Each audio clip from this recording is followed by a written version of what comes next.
নমস্কার। আমরা এই মুহূর্তে আছি কামথানা এলাকায়।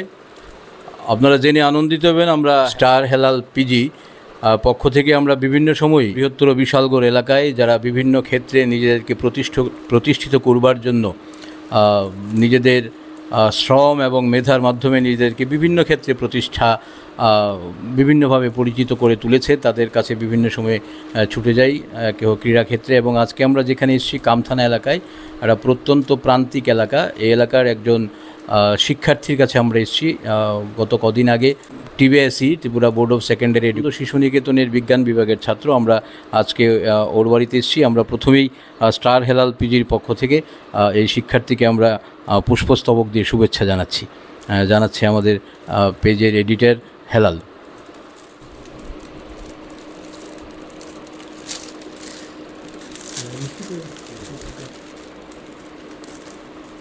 আমরা ওর মাকে একটু পাশে যদি পাই, আমরা চাইবো যে ছেলে কৃতকার্য হয়েছে, ছেলের মুখে আমরা একটু মিষ্টি নিয়ে এসেছি।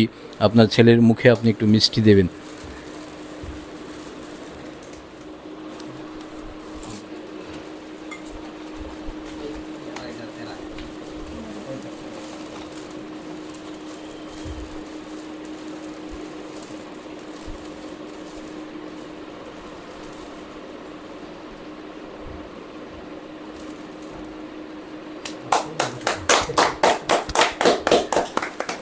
প্রথমে মার অনুভূতিটা আমরা জেনে নেব। আপনার ছেলে এবছর বিজ্ঞান বিভাগে দ্বাদশ মান উত্তীর্ণ হয়েছে এবং এতটুকু পৌঁছাতে আপনার তো অনেকটা খাটাখাটুনি করতে হয়েছে। আপনার অনুভূতিটা এবং আপনার এই পর্বে কতটা সফল হয়েছে, আপনি কতটা খুশি, একটু জানাবেন। আমি ছোটো থেকে অনেক গাইড করতেছি, অনেক করতেছি। আমার ছেলেও আগ্রহ আছে পড়াশোনার জন্য, তো আমি অনেক খাটনি করছি পড়ার লাগে। লাস্ট পর্যন্ত বাড়ি থেকে আমি বাড়িতে গেছি, 4 বছর ধরে থাকতেছি, আর বাবা বাড়িতে থাকে না। আমি অনেক স্যাটিসফাই, আমার ছেলে ভালো রেজাল্ট করছে, আমি অনেক খুশি। আগামী দিনে ছেলেকে কি হিসেবে দেখতে চান? আমি চাই সাকসেসফুল একজন, কি বলবো আর, সাকসেসফুল হোক, ভালো একটা গভর্নমেন্টের যাতে চাকরি হয়, এটাই আমি চাই। আচ্ছা, আমরা এবার যে ছাত্র কৃতকার্য হয়েছে ওর কাছ থেকে ওর একটু ফিউচার কি পরিকল্পনা করছে সেগুলো একটু জেনে নিই। প্রথমে তো তোমার নাম জানবো, তোমার নামটাই জানা হয়নি। আমার নাম হলো রিপাত সেতু। এরকম একটি গ্রামীণ এলাকা থেকে, প্রত্যন্ত এলাকা থেকে, যদিও ইদানিং প্রচুর নার্সারি স্কুল, এই এলাকাতেও একটা ছোটো নার্সারি স্কুল হয়েছে, তারপরেও বিশালগড়ের বনেদি বেসরকারি বিদ্যালয় বিবেকানন্দ শিশু নিকেতনের ছাত্র তুমি। এই বিদ্যালয়ের সঙ্গে বিভিন্নভাবে আমরাও ব্যক্তিগতভাবে, আমি নিজেও সম্পৃক্ত। তো প্রথমেই তোমার এখান থেকে এই কামথানা থেকে বিশালগড় পর্যন্ত জার্নিটাতে প্রথম তোমার পড়াশোনা কোন স্কুল থেকে শুরু হয়? প্রথম আমি কামথানা থেকে যখন বিশালগড় গেছি তখন আমি ক্লাস 9ম শ্রেণীতে পড়ি, বিদ্যালয়ে বিবেকানন্দ শিশু নিকেতন। 9ম শ্রেণী শেষ করে, ফাইনাল শেষ করে আমি 10 যখন উঠেছি তখন 1 মাস পরে আমি বিশালগড় চলে যাই। যাতায়াতের অসুবিধা হতো, তাই চলে যেতাম। তারপর থেকেই কন্টিনিউয়াসলি ওখানে থাকছি, পড়াশোনা করছি আর কি।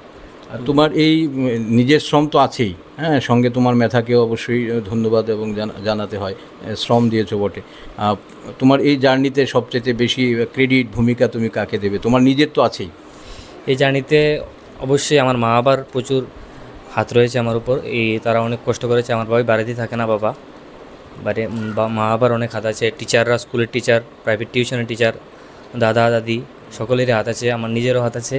তোমার এবার টার্গেট পিসিএম কি পিসিবি ছিল? আমার টার্গেট, আমি পিসিএম নিয়েছি আর কি, ক্লাস 12 পিসিএম নিয়েছিলি। তো এবার ফিউচারটা কি নিয়ে ভাবছো? ফিউচারটা আমি টিপিএসসি এক্সাম ক্র্যাক করার জন্য আমার মানে স্বপ্ন আর কি। আপাতত তো তুমি ইঞ্জিনিয়ারিংয়ে যাচ্ছ, নাকি বিএসসি করবে? বিএসসি বা ইঞ্জিনিয়ারিং একটা করবো আর কি। মানে আপাতত তুমি টিপিএসসি করার মানে ইচ্ছে আর কি, টিপিএসসি করাবে ইচ্ছে। পাশাপাশি এখানে অনেকেই প্রত্যন্ত এলাকা বলে অনেকে ভাবে যে অনেক দূরে স্কুল, হয়তো গ্রামীণ স্কুল, এগুলো থেকে পড়াশোনা। আসলে কি ভালো রেজাল্ট করতে গেলে এরকম বেসরকারি স্কুলই প্রয়োজন হয় না? নিজের মেধা এবং শ্রম বড় দরকার। এবং তাদেরকে তুমি কি মেসেজ দেবে? ভালো রেজাল্ট করতে হলে কি করতে হয়? ভালো রেজাল্ট করতে হলে প্রথমত তোমাকে সিরিয়াস থাকতে হবে, লক্ষ্য থাকতে হবে যে তুমি রেজাল্টটা করবে, মা বাবার কথা শুনতে হবে। এই যে পথে চলাকালীন ভালো রেজাল্ট করার ক্ষেত্রে অনেক কিছুই বাধা বিপত্তি আসে, অনেক ডাইভার্ট হয়ে যায় অনেক মাইন্ড, কিন্তু এটাকে স্থির রেখে, মাইন্ডটাকে স্থির রেখে সকলকে পড়তে হবে, নিজের শ্রম দেয় ভালোভাবে পড়াশোনা করে সময় মতো অন্ততপক্ষে বোর্ড এক্সাম 10-12 এই সময়টাতে একটু মনোযোগী হওয়া দরকার প্রত্যেক স্টুডেন্টদেরকেই, যে কোনো স্টুডেন্টদেরকে আর কি। থ্যাংক ইউ, আমরা তোমাকে ধন্যবাদ জানাই, এবং যারা আমাদের এই স্টার হেলাল পিজিতে ওর কথা শুনলেন, বিশেষ করে আগামী প্রজন্মের যারা, ওর এই মেসেজ তাদের যেন পাথেয় হয় এবং তাদের সাকসেসের জন্য ওর মেসেজগুলো যেন খুব গুরুত্ব সহকারে কাজে লাগায়। ধন্যবাদ তোমাকে।